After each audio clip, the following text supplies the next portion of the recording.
Welcome to the Reinventing the Tattoo community, where Guy Aitchison's inviting tattooers, apprentices, artists, collectors, the curious, everybody to come together to share, learn, inspire each other, and ultimately get better at their art and tattoos. So this is the Monday morning, 9 o'clock Eastern, Reinventing Drawing Group with Jake Meeks from the Fireside Tattoo Network. He's got an awesome YouTube channel, and we'll talk about it a lot because it's awesome. You should definitely check it out. And while this is going out, you might be checking this out on YouTube or Facebook, but I want to let you know the main places to go to while the stream is propagating through the system.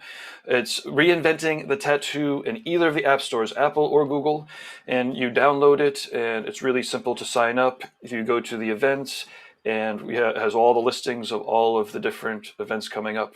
You could also go straight to community.reinventingthetattoo.com or the YouTube channel. There's a new Reinventing the Tattoo YouTube channel, brand spanking new, so we could really use those subscribes. I know everyone says it, but seriously, we were just started it 2 weeks ago. Anyways, those are the two main places. All of our hosts have different spots to go to, and let me share my screen while this is still beaming out. And if this is working for you, let us know in the chat rooms. Okay, so this is the homepage of the Reinventing the Tattoo community. And you can see here the first link is events, because that is one of the pillars of what we have going on. There's a lot to explore, but definitely check out all of these events. Okay, so yes, as I was saying, every 9 o'clock Eastern Standard Time, and I guess it's 6 over on the West Coast, very early for them, you are invited to beam in. So you could see here, there's a link that says Artist Zoom In. We can't post this link out on any of the other spots because then the spammers get a hold of it. But that's okay, because you want to go to this spot in the community, and you will always find the Zoom links for all these activities. So let's see. So tonight we have, at 9 o'clock Eastern, Guy Aitchison does exclusive Reinventing the Tattoo Canon subscriber exercises. So these are group exercises based off of parts of the Reinventing Canon. It's used to be 350 to 400 pages with all the guest artists and everything. Now it's this online. It's got it's separated out into courses and lessons, and there's all the videos. It's pretty awesome. Anyways, so that's the 4-pay subscribers exercises tonight at 9 o'clock. And yeah, if you are interested, there is a 10% discount if you use the Fireside code. Jake, is it reinventingthetattoo.com/fireside? I think that is right, yes. If it's not, it will be by the time this is replaying. I'm sure it is. And then, then you get 10% off the Reinventing for watching Jake and his YouTube channel. Okay, so other events coming up. Tuesdays at 10 o'clock, we have How to Build a Paul Rogers Style Tattoo Machine. If you're late to the game, you could still catch up. He basically gives you an ingredient list, and you build a machine by hand an hour and a half at a time, or an hour and a half a week at a time. Reinventingthetattoo.com/build a tattoo machine, and the replay for that will be up forever. Let's see, Wednesday at 1 o'clock, we have an art jam with Stefano Fabriti in Italian. So if you speak Italian or know someone who does, then this would be the perfect stream for them. And all of the Italians have a great time, and it's awesome just to watch. And they laugh a lot. It's awesome. So that's the art jam, and if you want to learn Italian, and that's perfect. Okay, so let's see. Tattoo Collecting Podcast at 12 noon. Jordan Rokas and Fawn Baker are interviewing amazing tattoo collectors. And I don't know, I keep saying this, but it is true. Every week we get amazing tattoos emailed to us from their guests. They also have some special events coming up, a bio event coming up with a whole mess of bio tattooers and collectors. Let's see, TED Talk with Robert Schull at 7 p.m. I believe he's talking to Kurt Windisch. This is this Sunday, the 7th at 8 p.m. And so you can see here, the schedule goes on. You could find all of the replays here in the library. And you'll see we've got the video library. This includes all of the in-house podcasts and video series with Guy Aitchison doing a ton of interviewing. We've got all the tattoo collecting podcasts, I believe over 25. All of the previous Reinventing Drawing groups. So if you want to catch up with any of Jake's previous episodes or any of Jason's or any of the other drawing groups, they're actually pretty cool to put on in the background of either tattoos or the front room. People keep sending us times where people are like listening to the podcast and like, oh man, or the drawing groups and the clients are like, oh, we want better tattoos now, and they're asking about better tattoos. Let's see here. We've got art jams with Ray Little. These are all the replays. An art jam with Brad Wooten where he goes through his. How do you pronounce it, Jake? It's cyberfluidics. Cyberfluidics. Yeah, like it. It's Oh, it's so cool. Yeah, it's really really cool, man. He's a mad scientist for sure. Absolutely. So let's see, what other shows do we have here? Stuff for interesting everybody. Let's Talk Tattoo with Mark from Needle Jig. He gets into technical talks with all sorts of tattooers. We've got the history of tattoo conventions with Alex Van Dutch from World Tattoo Events, the premier source for tattoo convention information. It's pretty awesome. And now, of course, there hasn't been conventions, or there's been a couple here and there, but so it's more important than ever to catch up. And this Wednesday, he's doing an interview with Troy, who from Villain Arts, who runs a ton of conventions, probably more than anybody else in the world. I think he'll tell us, or he'll tell Alex. Anyways, so the history of tattoo conventions. There's the Nepal tattoo convention promoter, the first Italian convention, Kim from Brussels, Derb from Hell City fame. It's out of control. We've got drunk critiques, including, oh boy, the 9-hour holiday edition drunk critique, which Tony wrote up about in the New Tattoo Society magazine. Thank you very much, Tony. Tony and Bob will be back to co-host. Let's see, Sean Barber is coming on to guest, Ivana, Thea Duskin, Renee Little. There's a couple other people that are lined up. It's going to be a lot of fun. We're only going for 3 hours. If you have tattoos to submit, I think you just go to drunkcritique.com and you'll find the information there. It's probably out of date. It was probably written drunk. It's drunk critique. You can't hold it to a high standard. Let's see. Once a month we do Live in the Castro with Haley Adams. She's interviewing LGBTQ, people of color, all sorts of stories you probably haven't heard of before, but you will definitely hear. They're awesome. All of them. They're very cool. And she gets that right up on the podcast store, so you can go right to the podcast store and do a search for Live in the Castro and you'll catch it. There's all sorts of oil demos and discussion panels, dark skin body art panel, painting a donut with Christina Ramos, Oils 101 with Matt Hurtado. These are all awesome videos that we did over the virtual tattoo gatherings over the summer that include a fantastic wealth of information. Okay, let's see. I want to talk about our real world events that are coming up. So we have the International Brussels Tattoo Convention is happening in November, and November 12th to the 14th. So if you are in Europe or are planning on getting vaccinated, who knows what's going to happen? This is all travel pendant, in quarantine pending, but it's going to be awesome. And this is in November, so it's far enough out that we're planning on going there and having a reinventing booth and webcasting art jams and webcasting in and out and having all sorts of fun there. And okay, so let's see. I'm going to chat quickly about the reinventing sponsors because they help us make this free. And Jake might have some people to add from the fireside for these shows, but let's see. So Inkjet Stencils, they have a system where you use the Eco Tank Epson printers. They have regular sized ones and large sized ones, and you can print out your stencils straight from your iPad or computer. There is, behind this door in the virtual booth here on the app, they have a way for you to get 5 sample stencils sent to you, although a fair amount of people just seem to dig it once they kind of see it in action and are just kind of buying it out. There are 2 different webinars in there, and also Andre Malcolm has a video there where he prints out a full back piece. You can print out back pieces and sleeves and stuff, and we'll probably talk about that with Jake. Jake's got a great interview with Malcolm out also on the Fireside Network. And then Loose Screw Tattoo in Richmond, Virginia is looking for resident tattooers. This is a wicked busy shop down in Richmond, Virginia. Jesse Smith, he was on TV for a while, but that's not even his claim to fame. He was awesome before that. He's always been very entrepreneurial minded. He runs a really awesome tattoo shop with, as you can see, amazing guests coming through. The whole crew there is pretty awesome. You're going to be inspired every day and busy. You need to not need yes, you need to be able to tattoo black and gray and color and kill it. Be nice to your clients. You need to be able to want to learn, be inspired. I keep saying that word, sorry.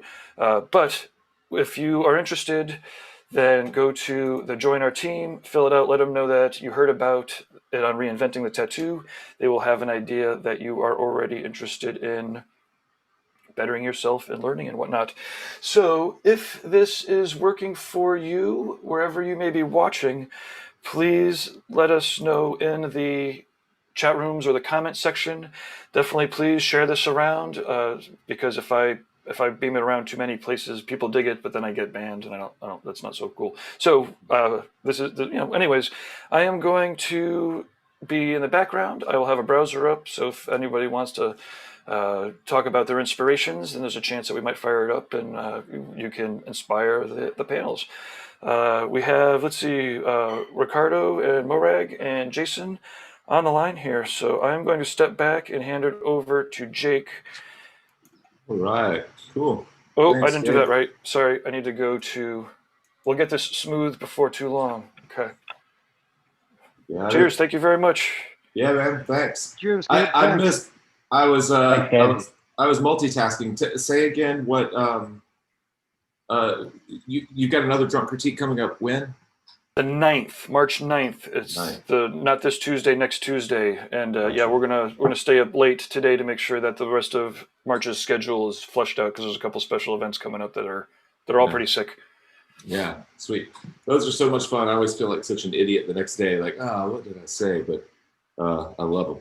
You know, I've only gone back to review a couple of them, but they're best lived in the experience, and then for people to relive. You know, I might set it up so that you can't skip ahead, because I could put these into our educational platform where it forces you to watch it, which Yeah. means that people would have to watch through the first 6 hours to get to Joey Cap coming in and busting China, and then Paul Booth coming in and chilling it all out. But right now, people could kind of skip ahead straight to but.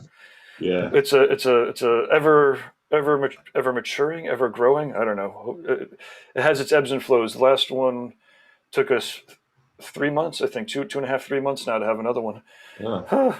Anyways, Yeah. March 9th, everyone. It's a blast. Yeah, You gotta- it's a lot of fun. Almost like you got to Sure. put it in the drunk tank for a second, you know? Yeah, Chill yeah. out. Let it I was let gonna it say, I marinate a thought little bit. my hangovers took a while to recover from, but 3 Uh, months? yeah, Yeah, that's a good one. It's hard. It's hard to get past a good drunk critique hangover. It's Oh man, that's awesome. it lingers. I've probably told this story before, but I met Marcus Leonard on a drunk critique. I never met him before. I only knew him through Instagram, and we were both pretty well off, I think. And I guess that we disagreed on something, and it must have gone on because the next day, I had multiple messages from people going like, "Wow, that got a little heated with Marcus, huh?" And I went, "Oh, did it? I don't remember." And then I get a message from Marcus saying, "Hey, sorry, sometimes I get a little crazy whenever I'm drinking." And I was like, "Wow, we must have really had," but I never went back to see what happened. I don't know. So, I'm sure it was Dang. something. I'm sure it was something meaningless. Sometimes it's best to leave those mysteries alone. right. Yeah, for Absolutely. sure.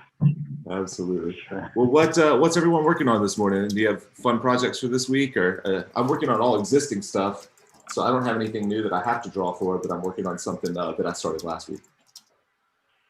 What do you guys have? I'm still finishing up my final project. I tweaked it a bit last night. Guy popped into the drawing group yesterday and kind of gave me some feedback about, I had the backlight behind the head of this cherub, pretty strong, and it was definitely competing light source as far as where I wanted people to focus.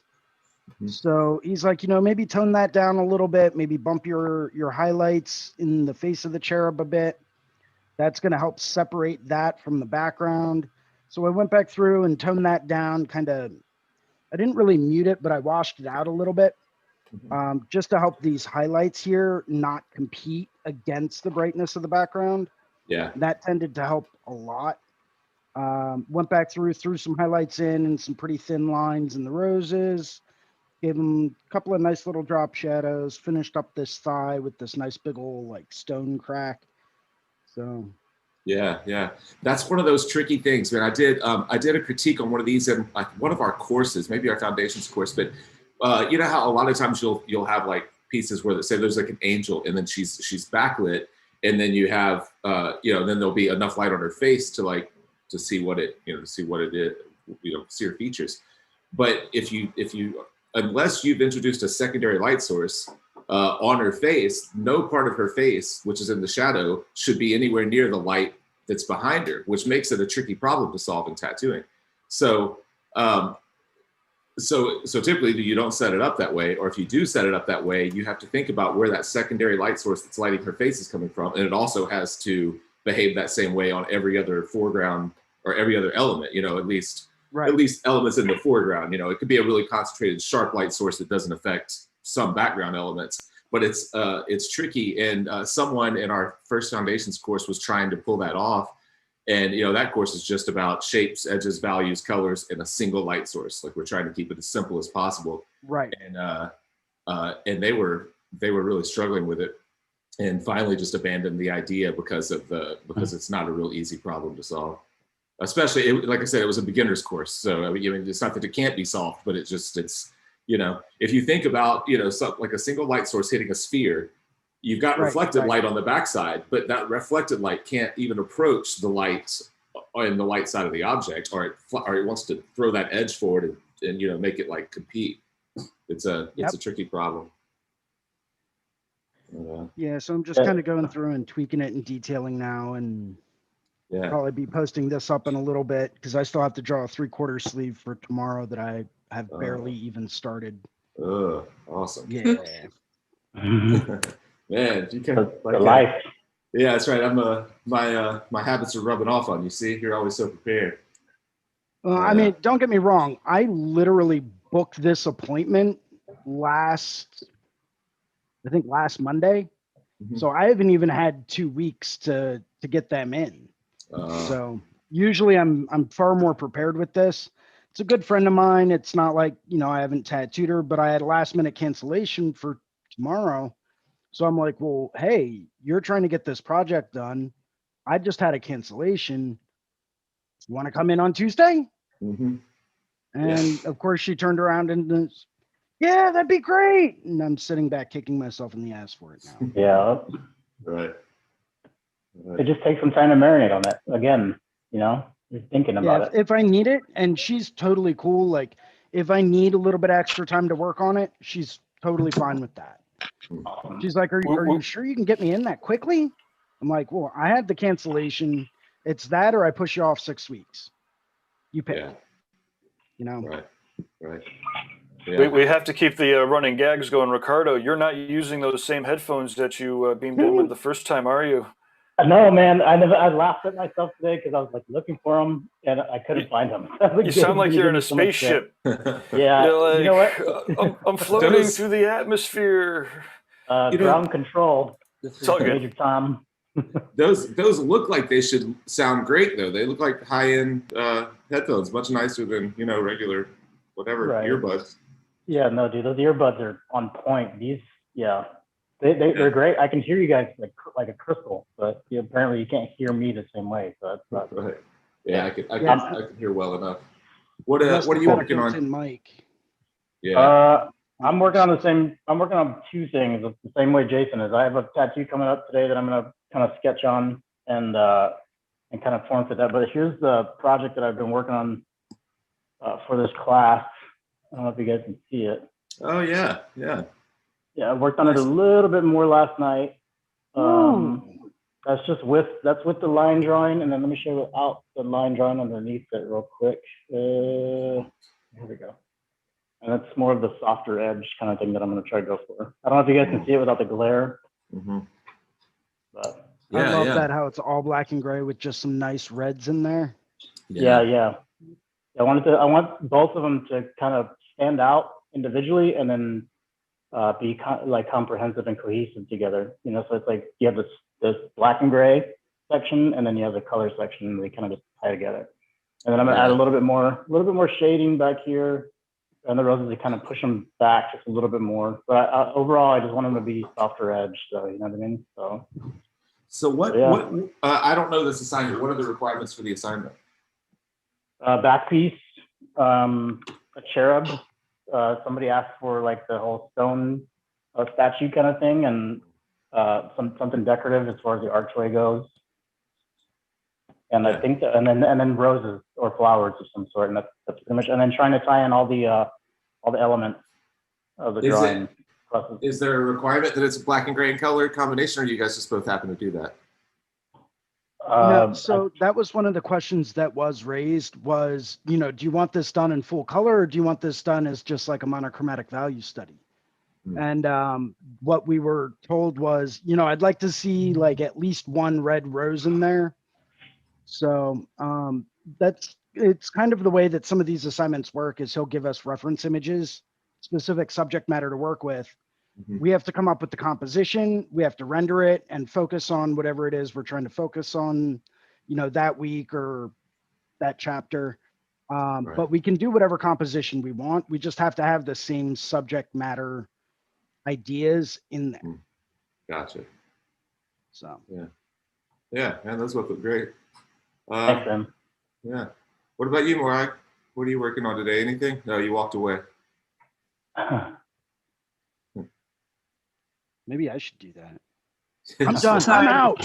It's a bit noisy here today, so I put myself on mute. Okay. I'm working just on actually digitally doing a little tattoo design. Probably not something that I'll do, but everyone else is too lazy to do consultations and artwork for people during the lockdown. So it's a mandala flower type hit piece, with the usual beads hanging off it, yeah. Well, do you have a? Is it? You're not drawing digitally very much. Yours is on paper. Do you have it nearby? No. It's a mess at the moment because I'm still working everything out. But you see I'm trying to insert a thistle now because I forgot the thistle. So I had it all done, and then she's like, "Oh yeah, but the thistle," and I was like, "Oh yeah." So I've got to get back to her on that. Yeah. I hate it when that happens. You're like, but it looks so good already. How about we just do it without it? Now I'm going to ruin it by trying to squeeze the thistle in. Yeah. No. What about you, Jade? I started a piece last week that how much of it you can see here. It looks like I'm zoomed in kind of weird. Let me drop this thing. Let me see, what did I do here? I started this piece last week. Here, I'm just going to zoom around on it so you can zoom it out so you can see. Wrong way. I started a piece and it didn't sit exactly like I had hoped. So it's this like, the idea is it's on a doctor, it's a full sleeve. And this is, I forget the main figure's name, but he's the Greek father of medicine. And so originally he wanted the Greek father of medicine and like a Trojan warrior. He wanted some water and he wanted like the Acropolis or some architecture. And so I've been trying, that we've talked about before, I've been trying to create stories, like at least for myself, instead of just like collaging a bunch of stuff that the person likes. I'm trying to create a narrative because I want to become a better kind of storyteller in my tattoos. I'm just trying to be Steve Moore. That's all it is. But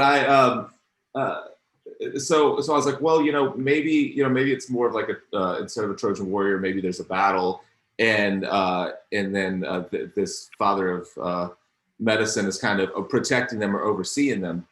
And initially we were, what do you call the caduceus? Is that what it's called? Like the symbol of medicine, Yes. Originally in his hand, which his hand wraps around. I just have brought it up. I don't have all my layers here. I drew it in Procreate, and I just pulled the flat image over to Photoshop. So I don't have all my layers that show how it actually sits. But basically, the main figure here, the father of medicine, is on the outer arm, and then his hand sits perfectly on the inner bicep. And originally I had it holding a caduceus, and I didn't really like it. It looked like a bit, for one thing, he has a Greek flag. Sorry, I'm jumping around. He has a Greek flag that I'm covering in the hair of the main figure. But he wanted to reintroduce the Greek flag somewhere. So I put it in the hand of this guy down kind of low over here. Yeah. And so then I had two symbols on the inner arm. I had the Greek flag and the caduceus. And I was like, I don't really like that. So I ended up scrapping the caduceus, but then his hand was just out there, and I was like, well, maybe he's just like, he should be protecting them somehow. So I couldn't think of what to do. So I pulled the water in a way where it's like this raging kind of flood that's destroying this architecture. But then as it passes through his hand, it's like he's stopping the flow of water, and it becomes a trickle. And then he kind of is guiding it around the warriors. So it's not like, it's not crushing them and flooding them. That's cool. And so I was like, all right, maybe that's a cool way to do it. But then I thought I had it measured out perfectly, but you can see if I get this out of the way, if I get this out of the way, you can see I had to make a tracing of his arm, the square being his elbow, and this is the back of his arm and kind of the open space that I ended up with. I thought his sleeve coming down, the main figure sleeve coming down, was going to be enough to see the sleeve. I thought the sleeve right here was going to be enough to kind of like work there, but it's just too much. I need something else. I also couldn't tell exactly how far some of these other guys were going to wrap around the backside of his arm. Even though I'd taken the tracing for it, I thought I'd mapped it out pretty well, but it turned out that I had this open space. So at the end of the tattoo, I basically just wrapped this plastic wrap around and traced out the negative space, took a picture of it, and now I'm going to figure out what to add in there to like make that connection. I wonder if you could superimpose like the caduceus, like a form of the caduceus in that area. You know I thought about that. Yeah, I thought about maybe ghosting it into his sleeve somehow. Yeah, I don't know. exactly. In That's folds. what I was thinking. Yep. Yeah, that might be cool. Yeah, that's a good idea. Another element that I kept trying to pull into it and I couldn't is I wanted this like flat graphic, almost fan kind of shape of either spears or swords that was like a negative. I was trying to pull it off of his wrist coming up, but I just couldn't make it work. There was too much stuff happening. So I may try to pull that back there somewhere too. I don't know why I wanted that. I got it in my head that it would be cool. And so I may try to pull that off too. Doesn't have to be anything crazy, but I definitely have room for something. I think you're probably right. The caduceus is probably the way to go. But, yeah, I mean, either way, you could do those swords and stuff like that, but you'd have to kind of do some cast shadow. Like if you did the negative that superimposed the swords and stuff, you could do the cast shadow from behind a seam in that bottom part of the sleeve where it meets that Trojan's hand with the sword. You know what I mean? Right. Yeah. And like when you look at like let's see, like a field of like wheat or something like that, the way it waves, you'll see like a cast shadow that kind of gives way for that next segment of light to hit above it. It's almost like a wave in itself. You know what I mean? Yeah. So that might be kind of neat to see something like that. Yeah, you're right. That might be. Yeah. And you can play with the negative and the positive form and stuff too. Yeah, that's a great idea. Cool drawing, dude. I like cool. Yeah, the story approach is awesome. The narrative, like the illustrative kind of feels great, man. Thanks, I appreciate it. I'm trying to do that more and more. I really want to get to a point where I'm doing like Teresa Sharp does, and just kind of creating my own stories, my own pieces, and then trying to sell those pieces. I don't think it would be hard to do. It's just making the time to actually do really great large scale drawings and put them out there, to sell as tattoos. Not to keep plugging the drunk critique, but there was a drunk critique that we did with illustrators. So it was Rebecca Guay and Dan Dos Santos. There are a lot of Illustrator Masterclass types. And it was unbelievable. It was so cool to see the difference in the flavor of critiques. I've listened to, obviously, thousands of tattoo critiques, right? And they're all, from different people, but they're all fairly similar. And I mean, and I'm sure these critiques in the Illustrator world are the same, but they were definitely very much like, what story is being told? Priority. It looks like you have competing priorities. What's this, if that's the story that's being told, why are they looking in this direction and not the other direction? Why is their hand facing forward, not backwards? Every little part of the storyline and the priority were the, and then of course there was technical details and contrast, or et cetera, et cetera. But they're all illustrators, right? So they're all doing sci-fi covers and whatnot. So that was really cool. We got to get that replay up somewhere along the line. Some of these drunk critiques, sometimes the magic, you just got to catch while it happens. Yeah, gotta be there, man. That's where I think it's really valuable. And this is a discussion, probably not for a morning drawing group. But that's why I think it's really valuable, Gabe, for us to have someone that is spending time editing all the time and really just pulling the nuggets out. Even these morning sessions, you know, even just pulling little pieces out of them that are super valuable and putting them out separately as 5-minute clips or 10-minute clips. Absolutely. Well, check this out. This is what we're going to start today. We have a question in from the chat about setups, about camera setups. So I'm actually going to get my YouTube set up here, and we're going to cue this a little bit, and we're going to run through the best camera setup, and then I'm going to have that clip already done in YouTube within 5 minutes, like during the show, before the show is done. I'm going to have already highlighted that. And then the call out here to the people is if there's an apprentice type or a younger tattooer who wants to really learn YouTube for their own benefit, and can help, like basically if we have somebody that's dedicated, somebody that maybe even is already listening, you know, on YouTube potentially, if they could watch it in the background and then as the highlights kind of come through, clip it out, we could do this stuff in real time. And as a I love editing. You know, I mean, I don't love editing. I hate editing. So anything I can do to not edit would be great. And it's just very time consuming. Ultimately. So if we could just clip all the stuff out live, then all of a sudden we have the full shows and then we have the clips. You know, it doesn't take that much effort if we have somebody else that's dialed in. But yeah, so later, after we got a lot more arting done, we could do some techie stuff, and then we could try it out. So we could prove that concept. And because I did it for, anyways, I said enough. Yeah, no, that would be great. And I never used the YouTube, like the editor built into YouTube, but as far as just clipping something out and tying something together, you know, copy and pasting stuff, I'm sure it's great for that, you know. And you can even add little overlays and, you know, and cards to link to the full episodes or whatever. It seems like, you know, I mean, look at Joe Rogan, he does that. He'll have, of course, he has, you know, tens of millions of people keeping up with him, but I mean, he clips those little 5-minute things out of his 2-hour podcast. And, we have an intern coming too. I think we have 2 sources of interns, so that we could just get it's just a bit of help. You know, again, the clips. You know, we're also we have a whole businessy thing that we can go over with that, and because we have it coming. Okay, well, let's get back to drawing stuff then. Did I see someone else popped in? I may have missed it. Did someone else pop in that I didn't see? Too many things. Yeah, Eric. Eric, what's up, man? What are you working on today? I have a couple coming in today. I have this one for this morning. It's a life spoon, I guess. Oh yeah, that's cool. Yeah.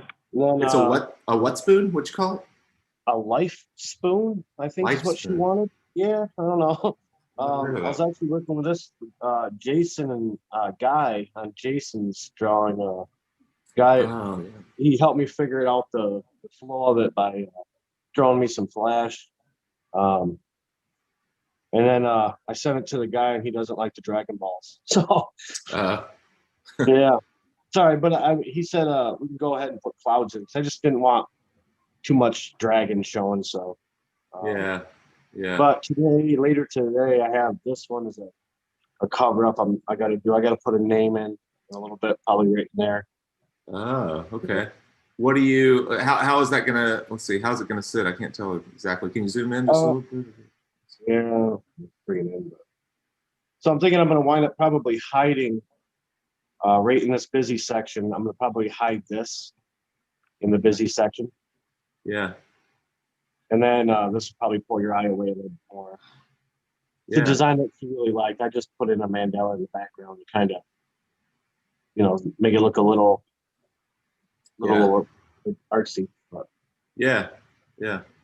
So that'll be an interesting cover.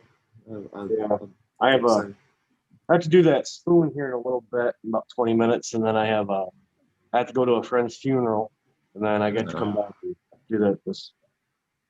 Oh, crappy day. Sorry about that. Yeah. Sorry to hear that, man.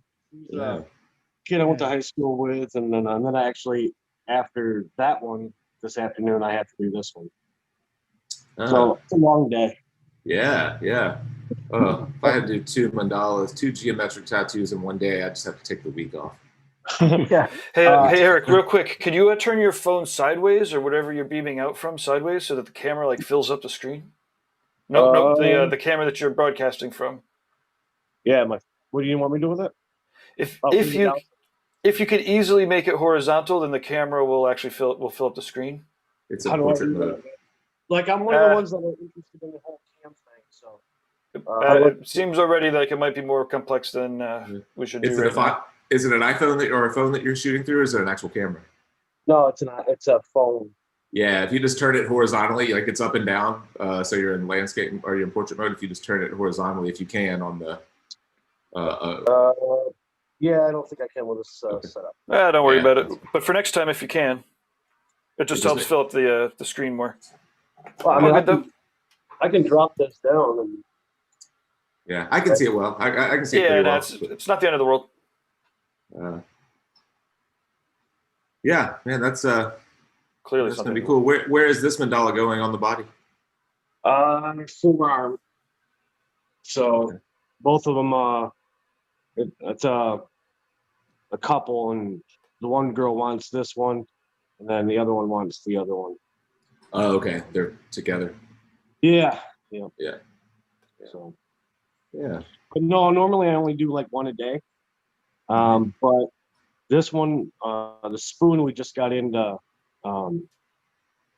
because I didn't have anything in the next few weeks, so I didn't really want to do this, but I tattooed her husband, and this will be her first tattoo. She's been scared, so Where is that going on her? probably her forearm. Yeah. That's That's the best spot for it. Yeah, it is. I might try to like offset it and run it up the back of it instead of, so it's not so much down in like the middle of her arm, maybe more down the side. Yeah. Yeah. Other than that, that's the day's work, and then I don't even know what else. Oh, I got some music stuff that actually I'm having a hard time getting it to flow. It's this on the arm. Yeah. He's got an existing upper part, so this will go underneath that, bring it into this. Just a microphone guitar. I got to rechange guitar. He wants a 53 wood grain Stratocaster. Yeah. Yeah. Yeah. Not specific at all. Right. No. Well, it was his father's guitar, so Oh. I actually told him to bring it in. So maybe after we can jam or something. That'd be cool. Yeah. Yeah, that stuff. Wrapping music around the body part. It's something I've tried to do 100 times, and I never. It never looks good. Nah. Yep. I agree, but that's what he's asking. So Yeah. I'm not well, that and the inside. I'm actually pretty much done for the day. I thought I'd just log on to watch you guys mostly, but I have he wants this on the inside of his arm. Oh wow. Okay. So it'll actually be a full red. Yeah. So how much space are these separate tattoos that are separated by existing stuff on his body? Or? No, he has a full open skin lower half. Okay. So I just have these two, and the guy thankfully is like 6'5", so he's he's a really big guy, so he's a lot of real estate. So yeah, I don't have to like cram anything, but if it does get too busy, I'm not even gonna bother with it. I'll tell him to. Actually, I probably should have him come in for another orientation for his appointment, just for fitting and stuff. Yeah, I was gonna ask because I wonder why you drew those. Why they're two separate pieces. Like why you drew them as two, if they're all going to work together. Do you ever like map the whole body out and try to figure out a way for all the shapes to, you know what I mean, to like work together? It's hard for me to actually draw on a front portion of an arm because always connecting it in the back. So I always do two pieces and then I actually draw the rest in when it's on there to fit the two pieces together. Yeah. I have a harder time with digital wise, getting them to meet up. So I like that the draw, like the I'll probably wind up drawing the music note line. So because like you said, it's putting a stencil on an arm, having it trying to wrap, it never looks good. So drawing it makes it flow a little better. Yeah. But that's just all rough. Most of the time, if I can get away with it, if people let me, I'll draw on them. I prefer that, to be honest with you. Me too. Me too. I feel like I can always make it sit better, especially if it's something, you know, that I know I can draw with Sharpies on the skin and it doesn't have a lot of requirements that, you know, that I have to sit and noodle a lot. I've changed my approach slightly since going through this advanced sleeve design or presenting this advanced sleeve design workshop that Andy Chambers and I did a couple of months back. I've started I used to just photograph the body all the way around and then line up the photos and draw, the outer arm and then kind of visualize the transition to the front of the arm and then to the inside of the arm. And I would just kind of sketch one photo into the next. And I still like that, except for he got me going back and remapping the body like we used to before digital drawing, which is like a roll of tracing paper for a sleeve, for example, and identifying all the landmarks. And the main reason, and so what I've been doing is I'll do my initial sketch the way that I have been on the photos that I took of the person, just to kind of like block it in and figure out how everything sits. Then I'll actually print all of those photos out, or the layers that have the drawing, not the layers of the actual photo, but I'm drawing on a separate layer. I'll print all those out to scale because I've got the full-size drawing of the person, and I'll lay them under that full-size drawing and start repositioning them, moving them around where they sit, where the main pieces sit, where I want them on the actual tracing that I took of the person's arm. And then I'll draw it, with pencil, or right on top of the, on the tracing paper. Then I rephotograph that and go in and do my final line drawing on the iPad, just because I draw a lot on the iPad. I could, I guess, just do all of it finish it on the tracing paper, but something about getting it scale helps me to see just how big stuff actually is. And if something doesn't, if things aren't going to overlap right, or if something's not going to sit the way that I want, I can tell it easier that way. Or if I have too much detail in too small of an area, it's easier for me to see when it's blown up to scale. Rather than drawing it on an iPad, and then I just assume that, by the time I blow it up, it's going to be big enough. It's small on the iPad, but whenever I blow it up, it's going to be big enough. This lets me know that for sure. And then the other thing it helps me with is seeing how things are going to sit as they transition around the body. So one thing that Andy focuses a lot on is the perspective of the piece. Like, if you've got like a horizon, the perspective of the actual tattoo versus the vantage point of the viewer. And it can get a little bit complex sounding, but once you lay it out, it solves a lot of problems for you. So like how people typically view an outer arm versus an inner arm, if someone's looking at the outer arm, it's hard to do, they're kind of looking at it this way. And then when they're looking at the inner arm, they're looking at it this way. So really, if you drew, taking into consideration the vantage point of the viewer, and then you flatten that drawing out, it might not look right. You know what I mean? Because you'd be looking at this vantage point this way and this vantage point this way. When you flatten them out, it might look kind of wonky, but in the round, it actually works perfectly. Watching some of these really high-level illustrative style tattooers who are doing like this visual storytelling and stuff like that, I see that that's kind of the stuff that's separating them from people who are just doing what I've always done, and what it sounds like you do, where we're just kind of like, I know I want this piece here, I know I want this piece here, and then I'll just draw to connect it. The kind of prep work that they're putting in to visualizing how it's actually going to sit on the body on the front end really is making a huge difference, I think. That was pretty So wordy. that's actually Agree. that's actually something that I went over with a couple of guys from the RIT group and my method of sleeve layout. And I've got it down to like, pretty much a standard method for how I lay everything out. I'll give you an example as far as, just the way that I personally do things. Not that I'm on like Andy Chambers kind of level or anything like that, but. Me neither, man. Let's see, where was the one example that I used? Pretty rocking too, Jason. The way you do it. Yeah, it was just, it's been my methodology for a while. So this is actually a full sleeve I did, and I'll go through and hide all the layers and whatnot that I have in here. Yeah, I love that layout. It looks great. But So I essentially start off and I'll go through and measure the whole arm, right? I'll take a flexible measuring tape, a tailor's measure, and I'll measure, actually, let's pull up a new layer.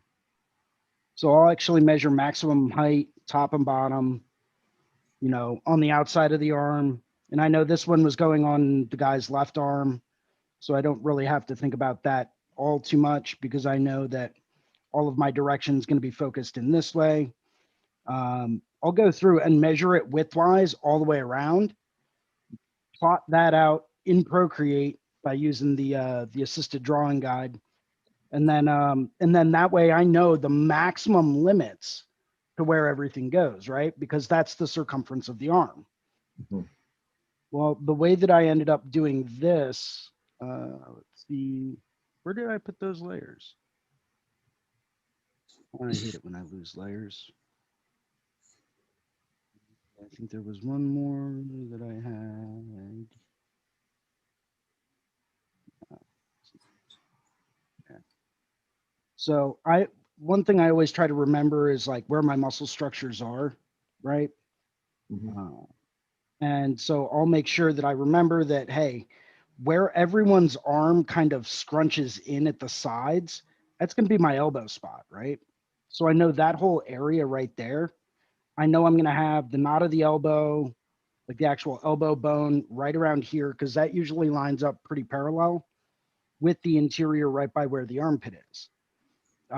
So I know the corresponding area is going to be the ditch of the elbow, not a very fun spot, obviously. That's going to be over in this area. Outer upper arm plane is going to be in this spot, and then you always want to try to focus a little bit on that inner arm area, just like Andy Chambers was mentioning. So I always try to put something nice and flowing, like a nice flowing, shape over in that area so that as they turn their arm, you have complementary subject matter as well, so that no matter what way you view it from, it's going to be an interesting composition. I always try to go beyond those bounds because I know that if I go past this spot, that's going to come in past this spot on this side, kind of fill up that space. Right. So I always try to leave a little bit of negative space. In this case, I just added some quick wind bars in there. And it wraps around so that there's interesting subject matter in all locations. Everything looks nice and cohesive, but you have to remember that, if anything goes outside these lines, that's when it starts to come back in over on this side, and maybe it'll overlap. Maybe you tuck it behind an element. Maybe you tuck it behind a subject matter. In this case, with the rocks, these waves lined up perfectly, crashing out from behind the rocks. That continues this forward motion. Like I said, over here, I think I had like maybe an inch worth of space in between the dragon body on each side. Just kind of threw some wind bars or some wave bars in there. But otherwise, I hit all the major muscle groups, your deltoid, your tricep, your bicep area, all those nice intricate forearm muscles, and then having these coming through and crashing up on the back of the arm while still avoiding, your elbow bone, which no one likes getting tattooed that I know of. And there's not going to be too much complicated stuff on the inside of the elbow here. So, like I said, it's just kind of my method on going through and doing it so that way everything lays out nice and cohesively. And I don't have to spend my time, drawing on the client. They can come in, I can print it out to scale, stencil it, tape it together, and start tattooing. Yeah. I like that. You're hitting all the main kind of landmarks and where everything is. I'm trying to draw out a little something here that's similar, but using kind of a generic tracing that would be basically the same thing. Let me change mine. Yeah, that hits all the major landmarks. The one other consideration that Andy brought up to me, let me see if I can go back to this. Okay, is let's zoom out on this just slightly so everybody can see. There we go. All right, so let's say this is a left arm. You can see my pointer. Yep. All right, so same idea. If this were just, and this isn't proportional, but it's just a quick generic kind of tracing. if this is a left arm, right up here, I've got basically the top of the shoulder, right. the little point of the shoulder. I always kind of lay out a square for the elbow and a plus for the ditch. And then a little circle that shows just how much of that elbow skin is elbow skin. You know what I mean? Around the elbow, it's like the whole kind of elbow area. And then down here are the bones at the end of the finger, and something that are at the end of the hand. These little kind of wrist bones, right down at the bottom. Right. And something that Andy pointed out is, let me switch back to my other camera view for a second. There we go. So something that Andy pointed out is if you went from like I don't know if I showed the notches of the, you saw the two little, these two little guys. Lines.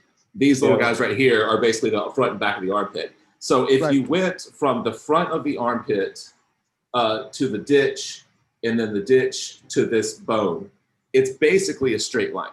It's pretty well a straight line. And then you can say the same thing about the back of the armpit to the elbow to this bone. It's basically a straight line. So and they might be slightly different from person to person. This inner little notch right here, that's the dead center of the armpit on the inside. So that's the middle of the armpit. So you kind of draw a little wedge shape there. And to his point, the reason that he does it this way is not only the importance of these lines isn't just that they, that they line up and that they hit these landmarks, but it's also where the tattoo breaks the line of sight. So if really this area back here is kind of the it's like a little flap that's pretty useless. It's almost never seen unless you do this kind of stuff. And so the reason he does these little like notches like this is as a reminder of whatever is going out here is doing this here. So it's like that's the interlocking piece. And so it's just these little things are kind of like reminders for that. And so like if, for example, if you're drawing like, maybe a snake head or something like that, and the head sits right on the front of the arm, you might want to draw it in a way where it changes direction, where this, where the eye here is right at that, at where it breaks the line of sight, and then the head's going back on the other side, so that you're using the natural contours of the body to relate to the to the shape that you're trying to create, so that you're like so that the body is lending itself to the actual shape of the object that you're trying to represent. If that makes sense. That makes perfect sense, dude. And like, not only does that line from the armpit from the front and in the back line up, it like one of the things that I've always done is draw a straight line across it too. You know what I mean? You can kind of start breaking down these like intersecting lines that kind of would angle down through the whole cohesive piece, or underline like construction for the image. You know what I mean? And then that line also tapers down to the wrist that you're talking about. It does go straight, but there's always that little taper and almost like a wave, right? That tricep and bicep area too. And then the other thing that I'll do is I'll circle the ditch as well, and then the armpit or the elbow, and I make a cross line to kind of intersect to show like where it does angle, and the way it wraps around too. And that's like a lot better. I've always tried to draw like a bigger tattoos without the tracing, and you can tell how it's going to be off. You know what I mean? Like a chest panel and a half sleeve, like this one. Like if you were actually trying to lay that down on somebody without the tracing, you can tell like how far over this forehead and that horn is actually going to be on the chest. Like it would be so far forward on the front of the shoulder that it wouldn't look right. You know what I mean? Like if you were to actually lay it down like that. So those tracings help out a lot, dude. And like you and Jason both are like spot on with all that stuff too. The little markers for the landmarks and everything like that are crucial. It's almost like a mile marker. You know what I mean? So. Yeah, super valuable. Yeah. Also, Jake, I don't know if you know this, but for thumbnailing, because I know we all like to do little thumbnails. There's a couple of really great templates from this site called Fireside. I don't know if you've ever heard of it. yeah, I've seen those. I use those quite a bit. So. Oh, sweet. Yeah, man. I still use those a lot too. I pull them in and use them on the iPad. I've also been using the I forget the name of the set, Protoclast from Procreate. That Protoclast set's pretty cool for that too. It's more rendered, but yeah, I use the hell out of those thumbnails, especially when I have no idea what I want the piece to look like. I just start blocking in light and shadow shapes that seem like that look like something that I haven't done recently. I guess that's all that I'm normally thinking about. Just like, what have I not like? Because if I start thinking about how I want to lay an object out, I'll start to put stuff in predictable places just out of habit. But if I just start to block in like dark and light shapes without real consideration for what it's going to be, I'll start to find cool little, cool little things happening that I'm like, maybe I could turn that into a tiger. Maybe that shape could be a tiger head or a claw or whatever. And then it starts super abstract. What's his name? Gabe, you were talking about Brad Wooten earlier.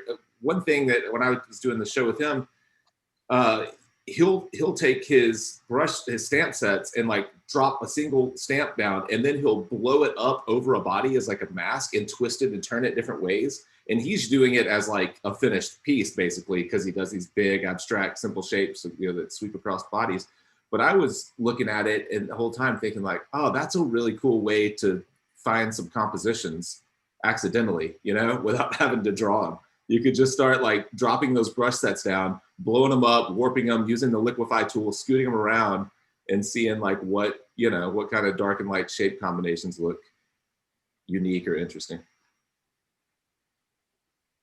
Yeah, it sounds like it would make it like really organic and kind of surprise yourself with it. And then that it can kind of like inspire you to do different drawings and stuff too. Yeah.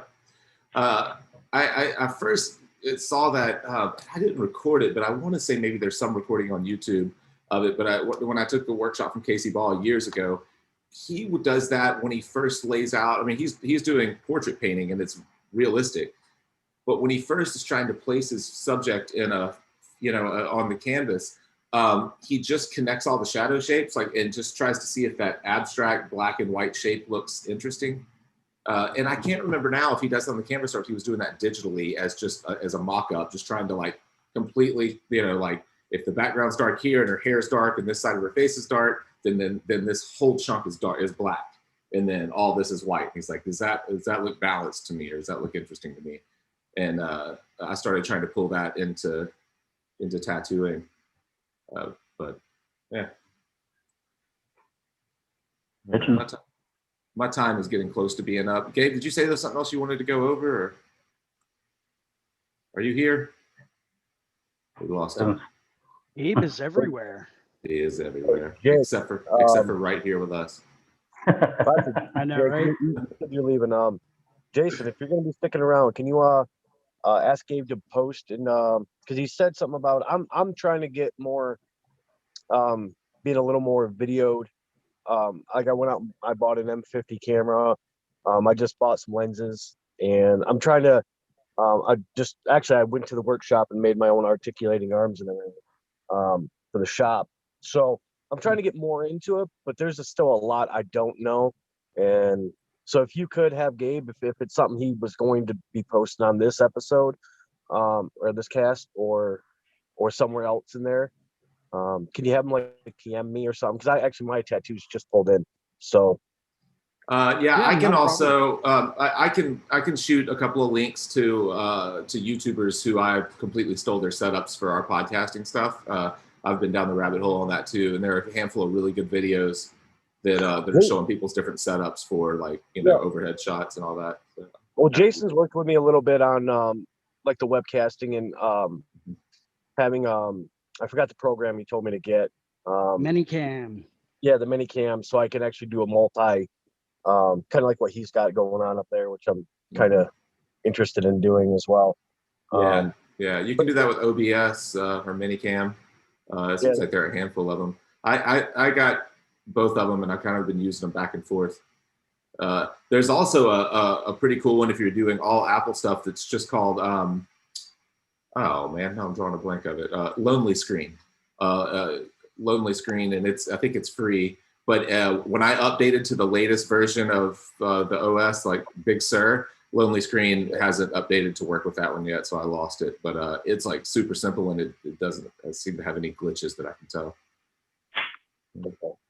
Cool. All right, everyone. Well, I'm gonna jump off of here and go to the gym, and then I'm gonna get this work day going. But good to see you all. Everyone's Good to see you, awesome. Yeah. Jake, What did you Yes. get tattooed last week? Oh, yeah. I got my entire. Drop So trowel. what's that? Drop trowel.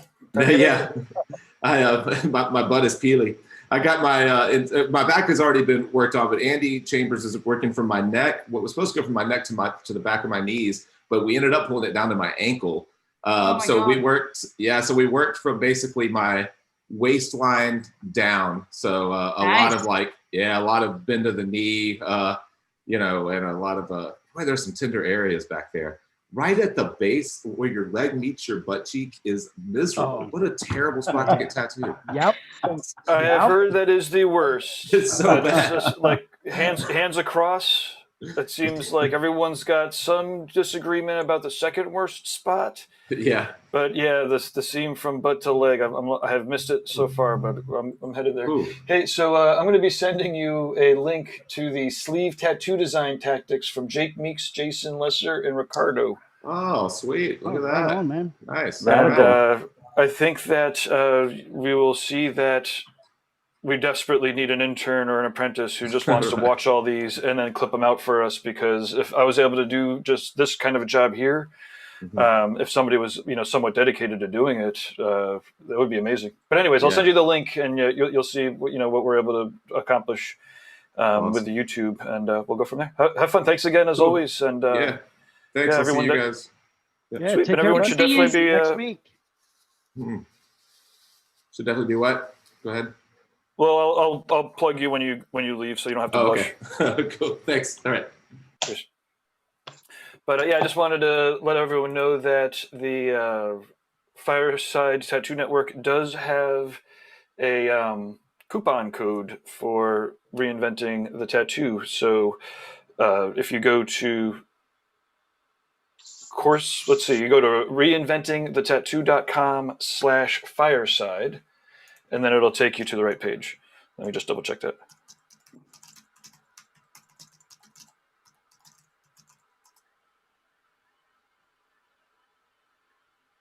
Yeah, that works. And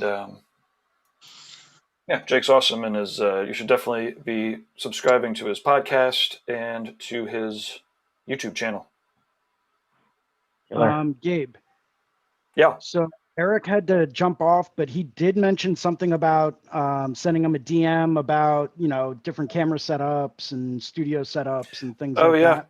Do you want to set up a?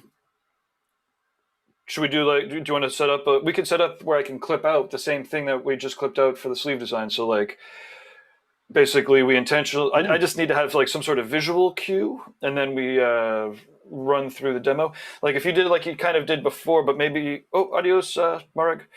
But if you just go a little bit slower, and we can make it a real intention. I don't know if you're set up now, but if we could do a little video tour of what it takes or what you have set up, that would be pretty cool. Yeah, not a problem. I mean, my area is a little bit messy, but it doesn't bother me. Let me just pull this down. So, and then Ricardo, what do you have set up? Is it worth going through your setup too? Not your headphone setup, but your camera setup, or you just have a regular webcam or a phone? Yeah, right. I'm just using my phone right now. I'm looking into getting some stuff though, so I'm really interested in checking some of these links out. So Yeah, cool. so yeah, for now it's just my cell phone. I got a ring light. I can turn it on and be all fancy. Woo! Oh, that blast you. Yeah, blinding. That's about it so far. We're close with. We got to get Guy some good toys. We got to get him just a dedicated setup, and Yeah. we're getting pretty close to. Mostly, it's just a matter of time and logistics. But so, Jason, when you're all set, then I'll put myself on just to ask the question, and then I'll spotlight you. I was going to throw my little ring light up. Yeah, do it. Let me turn the light on. We're not in a rush. Cool. So I don't know if I'm going to be all washed out now. Yeah, that's going to be a little too warm. Let's turn this on real quick. Hey, Bruno says great tips on how to approach a full sleeve layout. Yeah, so I mentioned this in I think it was Monday Night Strong group, but I got together with Ricardo and Bruno last Wednesday in the evening, and kind of went through how I would measure everything and all that stuff, and how I would set up to lay it all out in Procreate, and like the little tricks that I use to be able to print it out to scale. And I just didn't bother to record it because I didn't know that anyone else would be interested in it. So I'm actually planning on going back through and doing that again, maybe Thursday night. Cool. And I'll actually record it this time, and I'll stay on topic, like unlike I did last time. So Nice. Oh man. See, so if Kayla's still in the chat room, she says, "I'd love a sleeve," and then she says, "You guys are super impressive. I didn't realize how much goes into a tattoo. Way more than just straight lines, shading, and good drawing." So if you're still in the chat room, let us know what you want to get for a sleeve and where you're located. We might be able to point you in the right direction. Let's see. Walter says, "Hello from Argentina, Buenos Aires." Kayla's in Chicago, so there's a whole mess of great tattooers. What style are you looking for, I guess, would be the next question. Elm Rock, Montana, a couple other hellos. And I'm going to... You're all set, Jason? Whenever just about, yeah. Oh, let me read off a couple more here. Let's see. Gypsy Wade says, "Greetings from West Virginia." Jordan Jones says, "Hello from Virginia Beach, Virginia. Love fireside content. Thanks, Jake and company. Always get something good to apply to my tattooing and get better from your content." Thank you. Yes, Jake is awesome, and we also love his content. We're really happy to have him here every Monday morning. Matt Harmon says, "Good morning, fellas. Had a great time listening to everyone. Thanks. I was drawing with you all the whole time." Matt Bowen says, "Hello to Fireside Team. I started following you guys on YouTube 2 weeks ago. New at drawing and tattooing. Thank you so much for all the work you guys are putting out, helping and inspiring." Cool. Let's see what else we got. Carolina Evans, it says, "Good morning. I'm listening while I do my physical therapy." So that's a good way to start the day, doing your stretches. And she says, "Yes, being hypermobile, it's the foundation to an easier day, and so boringly repetitive. So thank you for the conversation." We're becoming people's. Pretty soon will be the workout background. Let's see. Heck And then yeah. Kirsten says, "Be sure to say where I could purchase your artwork too if you have some up. Trying to decorate my booth." So I guess before we leave, I want to make sure we sign off like so. Okay, that was a good round of talks. So I'm going to. We'll get this party started with our tour. Cool. So oh, hold on. I'm gonna lead you off. Right. Oh, I'm gonna see. Let's see here. Visual cue.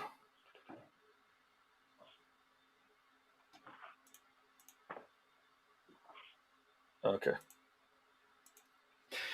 So a couple questions about the best ways, or good ways at least, there's a wide variety of them, to use your Zoom and phone as an artist to join these Zoom art drawing groups and paint jams.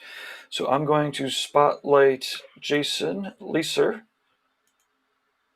and he's going to show us what he's got going on here. Cool. So I've got kind of like the non-professional budget set up for a kind of way to do it, I guess, quick and dirty. But it still allows you all of the features so that you can kind of have some semblance of like what I have now. And I'm going to go through and take my webcam and give you guys a kind of tour of what I have set up and how I've got it set up and all that stuff. So I've got a dual display going. So I've got my my large Cintiq tablet, which I don't really use too much anymore. Oh, can you make your camera big? Because right now we see the chair really big and you very tiny. Good point. Good point. Let's do this. There we go. So right now I've got my my Cintiq, which I don't really use too much anymore. And if you guys are wondering what webcam I'm using, it's a little $60 Logitech C615 or 620, I think. But I've got two of them because I was using one of these for the overhead for a little while. It's this little guy. Works great. It's got 1080p resolution. It's got a built-in microphone, and it's actually way better than a lot of built-in microphones. Part of the reason why I grabbed it. Don't know how well you guys can see that, but great little webcam to have. It also has a little tripod mount on the back of it. Very, very handy. And you're going to need something with a tripod mount to kind of do overhead shots and stuff like that. So moving along, I actually just as of like 1:30 last night, hooked up a digital SLR to use as my overhead camera. So that's, I had my old Canon laying around, which I hadn't touched in a few years. So I hooked that up. And this is a little like $20 desktop boom arm that I got.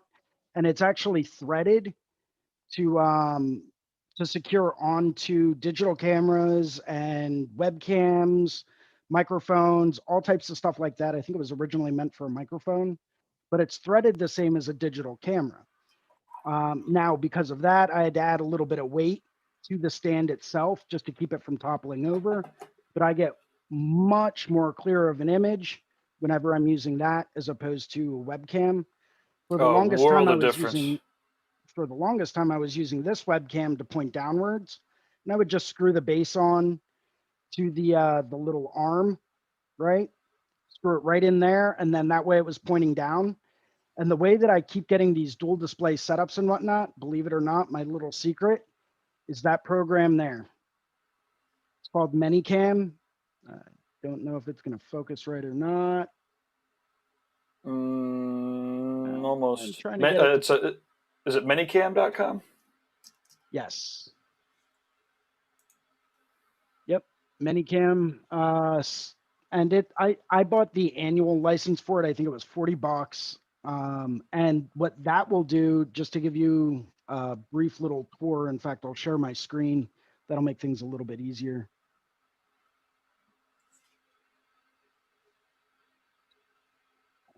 Let me put this back real quick. So you guys should be seeing my Manycam screen in just a second. Cool. So this is Manycam. I really like this program because it allows you to integrate whatever video inputs you want. And you can set up different screens for different shots. You can flip everything. You can zoom in. You can do brightness and contrast, saturation, adjust what frame speed you're broadcasting at, what resolution you're broadcasting at. You can add like lower thirds and everything like that. So if I wanted to do a flyover, boom, there's my flyover. And you can take that off and you can customize everything. Let's why don't you, do you want to just first go through the base setup? So you have like the two cameras. So you have the one camera that's on you and then the other. And maybe once we get through like the base of what artists can do to hook up, then talk about some of the bells and whistles. Cool. So I'm centralizing everything right off of my laptop, and I've got a little dock here. Everything that I try to use, I try to make sure everything can be connected all at once. So I've got like a little USB-C dock. Everything that I use is either HDMI, which is what this guy is, and then I've got USB that goes right into the digital camera. My other USB webcam right there, that goes to the guy I'm actually holding right now. And everything just gets plugged into the laptop and everything gets streamed out through that program. Yeah, so let's see. So if you could show us in Manycam how to do the two cameras. Yep. So for that, that's actually the easy part. And I'm actually, so to go through, say I wanted to set up a new, say I wanted to customize this look right here, but I wanted to add another camera, right? I wanted to add my downward facing camera. Over here under presets, right? You can have different presets for what you want to do, but you can also add video sources here. So if I wanted to add my downward camera, I would click the plus sign, webcam, and this picks up all different types of cameras. I could even hook my cell phone up and have the camera from my cell phone pointing down if I wanted to. It's a great little nifty program. From here, I would choose Eos Webcam Utility, right? So now I have both here and here, okay? From here, I could go through and I could say, all right, let's add, I think I just dragged it and dropped it before. No, that's preset one.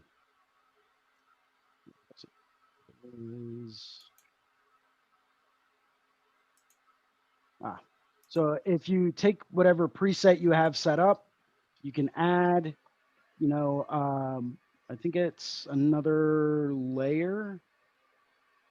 Where is it? No, that's virtual background. Add new layer, right? So there's my new layer. And I can say cameras, EOS webcam, and now I have my EOS webcam pointing down. But in order to get it so that it doesn't really confuse me, I always flip that around, and I'll flip it horizontally and then vertically. That way on the screen, it's as if you're sitting right in front of it. Now here's the cool thing, right? So you can go through, as long as you have your webcams plugged in correctly, you can switch them back and forth. So if I wanted to go through, once again, I'm going to add this as a source, right? And I'm going to add my Logitech webcam here as a source. Okay. Now, because I flipped that before, it's already set to be flipped. So I'm going to reset that. So now I've got dual display, right? Or dual cameras in my feed. Now, say you wanted to add like a little Instagram tag or something like that. All you would have to do is go through on your preset. And I do a 2-finger click or a right click, and you can add all different types of stuff, images, videos. You can do, you can hook up an IP camera, which is a network interface camera. You can send layers forward or backwards, add a PowerPoint, YouTube URL. So if I wanted to plug, say, the Reinventing the Tattoo YouTube channel, I could throw that in there. I could add my desktop and have that in there. So that could be displayed all at the same time. Color sources, another network device interface output. So you can really go through and start to get super creative with all this stuff. You know, I could even add a third webcam in here if I wanted to, by once again, coming here, right click, camera, FaceTime. Okay, so there's my FaceTime camera. So I'm going to switch that back to my EOS webcam. And if I want to add a new layer, there's my empty layer, cameras, FaceTime. FaceTime's the built-in camera on a Mac, by the way. So now you're getting way too many images of me at this point in time. Don't recommend that you look at me too much. You know, it's this shot especially is not very flattering because you can see all the other crap that I have around me. But that's essentially how I would go about setting it up.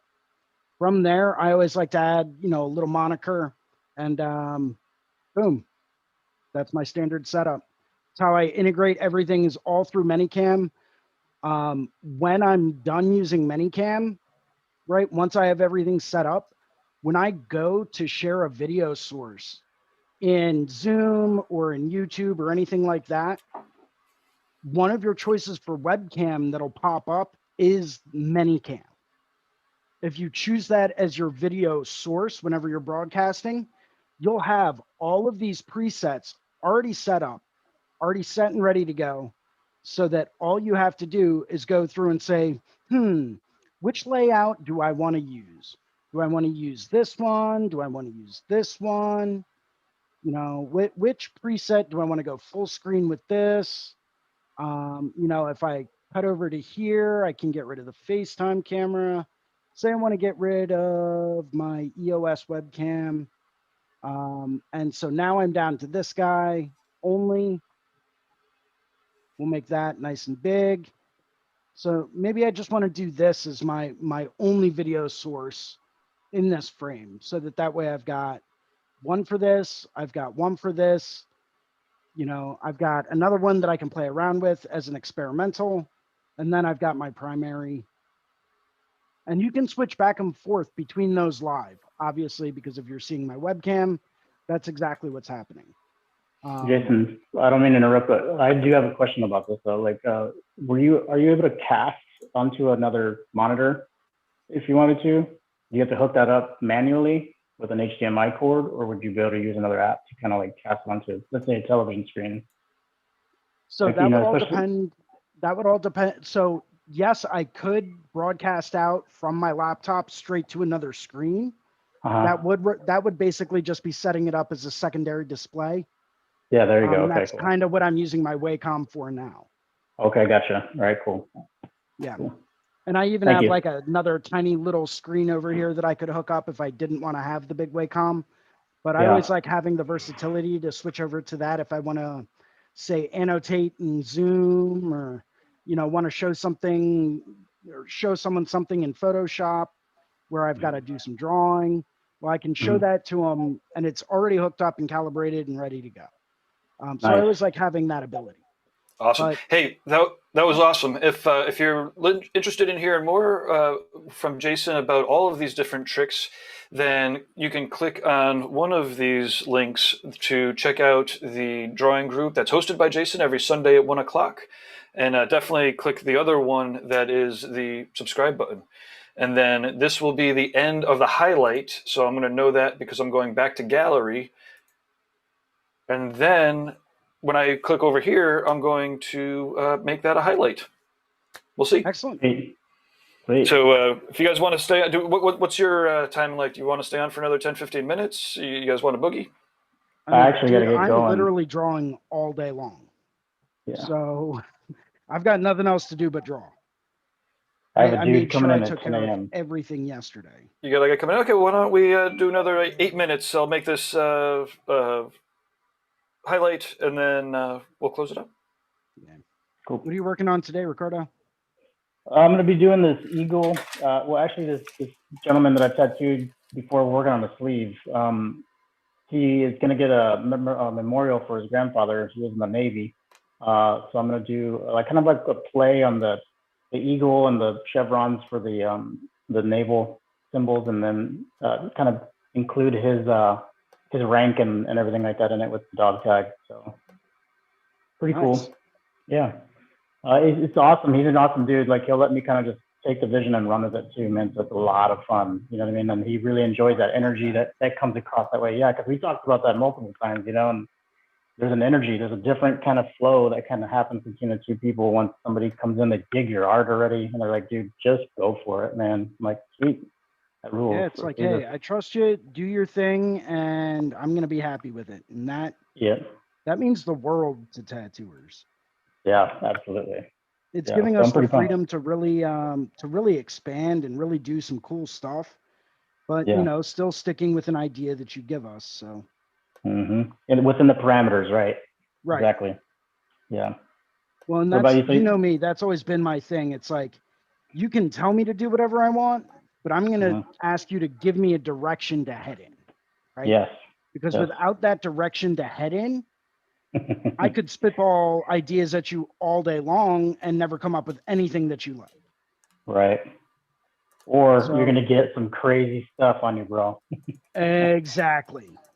Yeah. You know, and there are not a whole lot of people out there that really enjoy going for the, I want something crazy kind of thing. So. Yeah, exactly, man. Yep. So I'm pretty excited about it. It'll be a good one. It'll be a good day today. I'll try to, I always say this and I never really get a chance to post the pictures afterwards, but I'll definitely do my best to try to get a picture of it today and send it off to you guys. I'm working on my camera setup still, you know what I mean? I'm looking into getting one of the nicer cameras. And I'm always catching glares on a lot of the fresh work that I do. So I always hesitate about posting it because I want it to be as close to as in person as you can get without a whole bunch of filters and stuff on it. You know what I mean? So I'm working on that. One thing that I've always found to be a great way to take better photos and even live stream video, if you can find a way to do it. If you're working with polarized light, it's far easier to eliminate glare. You get you can buy them on Amazon. It's like a little piece of polarized film. You throw that over top of your light, right? So that's going to polarize your light. Then you can get like a little clip-on CPL filter, or I think it's a CPL filter that's adjustable, that you can adjust the angle of it. Use that, and that will eliminate any and all glare while still maintaining the integrity of the image. Okay, cool. That's been why you hearing see a that- lot of these guys, and they've Mhm. got these beautiful color saturated, like just gorgeous photos of their tattoos with no glare on them at all. And you're like, these guys have to be in a studio, right? No. Right. A lot of times they're just controlling their light. Just like in Yep. drawing, you want to control your light. And as long as you Yep. can control that, you can make it do whatever you want it to do. Killer, man. Thank you for the heads up. I've been hearing that word polarized, kind of scattered here and there through a lot of the online forums and tattoo artists talking about it here and there on different sources and such. But cool. I've always wondered, so I'll definitely check that out. I'll get on I that can today. send you Amazon links to like what I use. Yeah. And I mean, don't get me wrong, like I'm not the best at taking photos, but Lord knows I don't really post a whole lot to begin with. Yeah. But, No, man, definitely send me the link. is- That'd be great. I can send you like before and afters on the exact same tattoo of like with the polarized lens and without it. But Okay. the secret is to polarize the light. Okay, killer. Without Dude, all that, right. Yeah. you're not gonna be able to get quite as nice of a shot. All right. I have an idea for you, a question for you. I have these 3 large windows in my shop where I work next to. What do you think?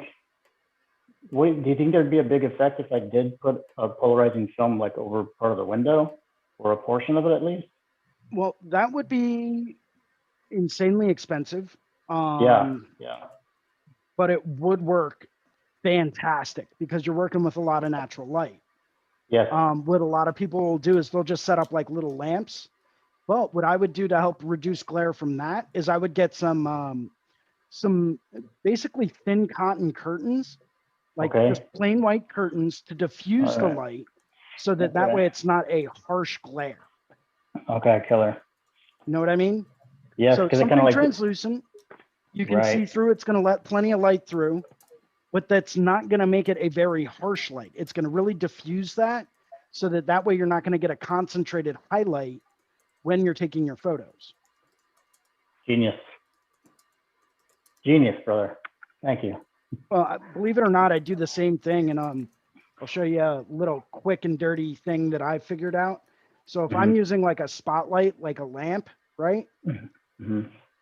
I just tape a paper towel over that bitch. Oh yeah, okay. You know what I Right mean? on. And that's going to Yeah. diffuse that light so it's not quite as harsh. It's going to be a very soft light. The only reason why I don't use that lamp right now is because the light bulb that's in it is so warm. Dude, I look like I'm permanently blushing anytime I turn that on. No, seriously, it's pretty bad. It's bad. Like I have to take the saturation on my camera feed way down whenever I turn that on. So I got to get like a neutral light to put in there. But yeah, same basic concept. Diffuse that direct light, and you're going to get a much better picture. Okay, I'll do that. Killer, that rules. Okay, well, it seems like the highlight feature is working like a charm. Yay! We've got 2 real nice clips out of this stream. Rock and Thank roll, you. man. Absolutely. We're going to have to start going through the list of frequently asked questions.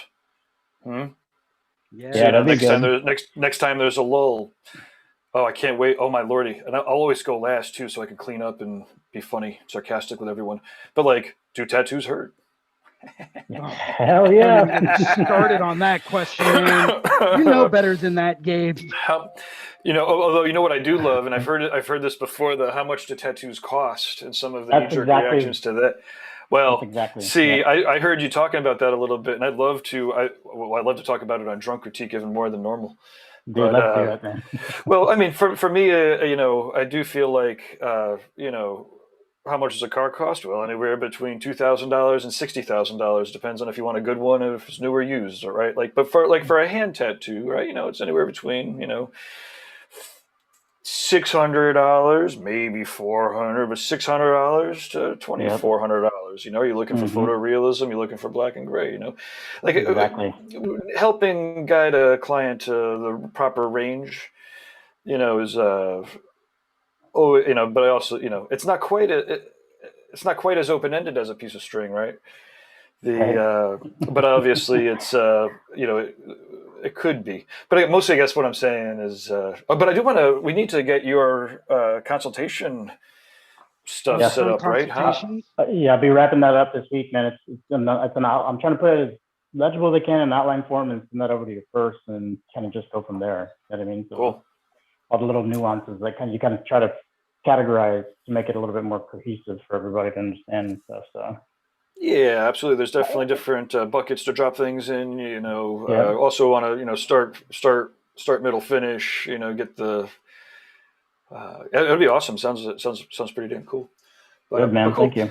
So, do you guys want to give some good closing statements? Let people know how to find you. Then I'll plug Reinventing one last time, and we'll catch you again. All right, man. My name is Ricardo Sertivant. I work in Normal, Illinois. You can find me on Instagram at Candor Tattoo. Drop me a line. Say what's up. These are always a lot of fun, man. I love getting on these videos and answering questions with everybody and just hanging out, drawing. So hit us up. Take it easy, guys. Take care, bud. Yep. Cheers. Peace. Cool. So my name is Jason Leeser. For those that might not know me, you can find me on Instagram at Philly Ink. I work at a studio called the Inkwell Tattoo in Southampton, Pennsylvania. It's about 30 minutes north of Philadelphia. I love hopping on here. It's always a great discussion. Gabe, big thanks to you, man, for being the man behind the curtain and taking care of all that stuff. I can't appreciate it more. You can find me on Sunday afternoons at 1 p.m. Doing a live drawing group that I usually host through the Reinventing the Tattoo app. If you don't have it, you should probably get it, especially if you're a tattooer. Great for networking, going through, asking questions. We're all there to help elevate each other and to help educate each other. And, maybe you're at a certain place in your career where you can then go through and start passing your knowledge on to other like-minded people. Maybe you're just starting out and you're just learning and you're looking for, tips and tricks on how to troubleshoot things or how to go about approaching things in a different way or thinking about things in a different way. That's the whole purpose behind the group. We're all there to improve. It doesn't matter where you are or where you're trying to be. We're all there to help each other out. So feel free to download the app, join us, and hopefully I'll see you guys in one of my drawing groups. Awesome. Yeah, so that's Jason, who does groups every Sunday at 1 o'clock. And I'm going to do a full little tour here of the app just because we're here. And if anybody's watching to the end and you're interested, it's pretty cool. And I'm going to give it a little bit of a deep dive because we keep going over the events and such. So thank you, Jason. Feel free to hang on and for all the kind words. But yeah, so I just want to kind of close this out with a good little tour. So one of the buttons we barely click is the My Feed. And while, there's no spot to post, politics or, your food pictures, it's all about inspiring tattoos. And you'll see here that some of the world's very best tattoos are being posted up for inspiration and whatnot. We have, the different notices for the different events, including the Drunk Critique that's coming up. People are posting up tattoos for critiques. We have original art galleries. Philip Blue's not involved, but we post up all of his videos as soon as we get them. Et cetera, et cetera. And so it's a pretty good spot where people are really just focused on posting awesome, inspirational stuff. We talk about the library a bunch too, but very rarely do we get into the other sections. We have the inspiring art, past and present, where we have different resources and videos for, different artists that are just, basically should be, required reading or required viewing, for tattooers. We have Android Jones here is doing some serious stuff. I think we might be having him come in to do a paint jam. Look at this. Oh, man. Wonder if you can see this. This is Android Jones. You should definitely check out his YouTube channel. But yeah, so this is the inspirational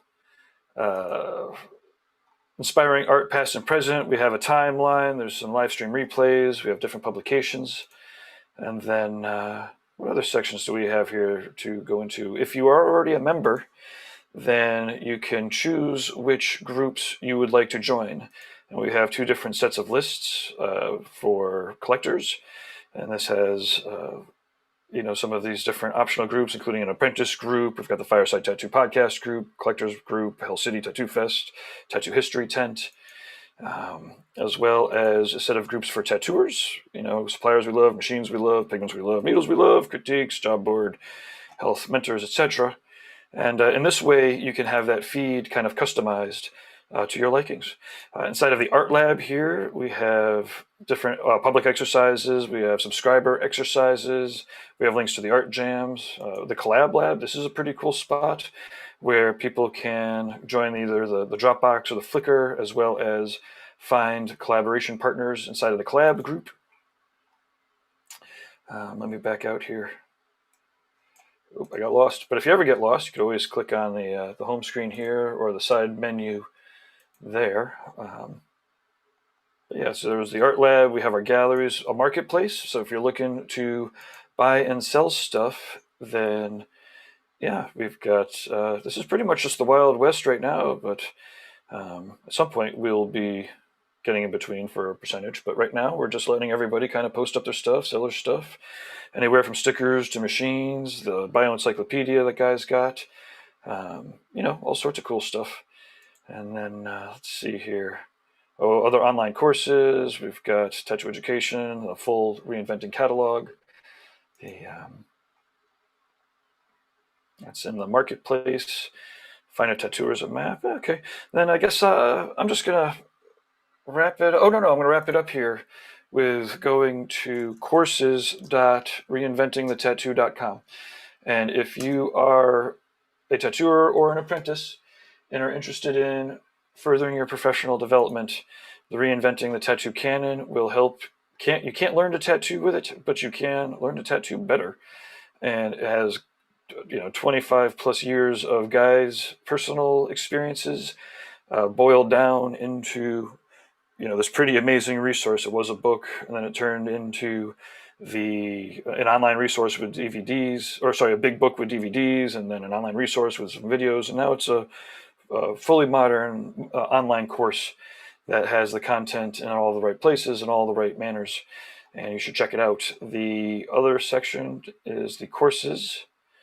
If you click on the courses link here, you get to see all of the other different courses that we have for sale. And the artists get the vast bulk of the dough, so it's awesome to learn and support some artists. Anyways, thank you very much. Thanks again, Jason, and we will catch up again next Monday morning, next Sunday afternoon, or at any of the various activities and art jams, paint groups, and whatnot.